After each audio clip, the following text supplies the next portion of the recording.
c'est un nouveau métier. C'est ce que je te disais quand on parlait du métier de formateur et puis le métier d'entraîneur professionnel. Donc tu es confronté toujours à de la gestion humaine.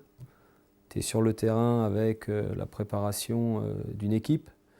Sauf que quand tu es à la formation, c'est quelque chose que tu envisages au dernier moment. Alors que là, tu vois, on est depuis la fin du match de Châteauroux, on est déjà dans la préparation du match de Nantes.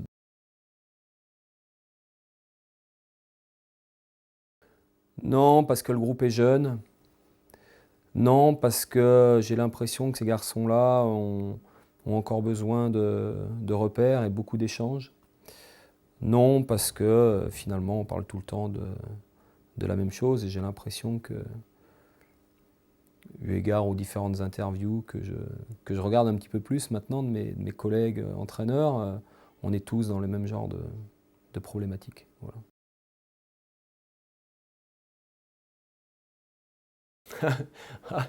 On a coutume de dire que les entraîneurs ils veulent des équipes avec des joueurs qui leur ressemblent. Donc aujourd'hui, dans la situation du club, si on est amené à avoir des gens qui s'investissent, des gens qui vont au bout de leurs idées, des gens qui donnent de leur personne, j'espère que j'étais un joueur comme ça. Donc j'ai eu l'habitude d'aller chercher les choses dans la difficulté, jamais dans le confort. Donc bon, c'est encore le cas aujourd'hui et je ne vais surtout pas m'en plaindre.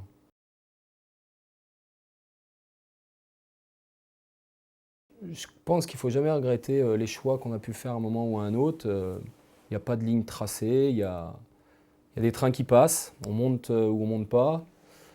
À l'époque, c'était une opportunité pratiquement inespérée me concernant, donc ça s'est un petit peu bouleversé, mais je crois que le fait de changer d'horizon, d'aller regarder un petit peu ailleurs comment ça se passe, les différentes rencontres que j'ai pu aussi avoir, parce qu'en fin de compte, tout ça, c'est une grande aventure humaine. Donc tous les échanges que j'ai pu avoir et nourrir à ce moment-là, je pense, me servent encore aujourd'hui dans mon projet d'éducateur et d'entraîneur. Mais je crois que ce n'est pas propre à la profession au football, je pense que c'est un petit peu pareil pour tout le monde. Donc je suis revenu dans ma Mayenne natale avec plaisir. Et puis je sais que ce métier-là est fait de départ ou de retour. Donc aucun regret, bien au contraire. J'ai eu beaucoup de chance parce que à chaque fois, et là, quitte à me répéter, sont avant tout des grandes aventures humaines. Je crois que là, on ne devient jamais éducateur par hasard. Et je crois que mon premier formateur au Stade Lavallois, M. Maligorne, m'a un petit peu ouvert l'esprit, m'a donné certaines clés, m'a ouvert les yeux sur certaines choses. Ça a été mon premier formateur et c'est quelqu'un avec qui j'échange encore beaucoup. Donc un petit peu comme certains élèves qui se souviennent de leur premier maître d'école. Bon, je pense que celui qui effectivement m'a le plus marqué au départ, c'est Bernard.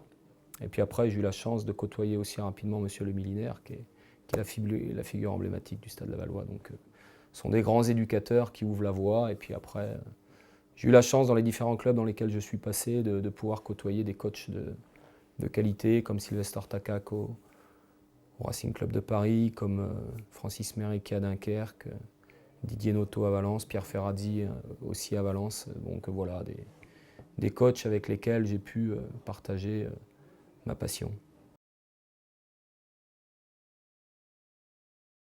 Moi, je crois que même si l'univers du football aujourd'hui est un petit peu pollué par tous les éléments que vous connaissez, ce qui reste finalement sont les rencontres.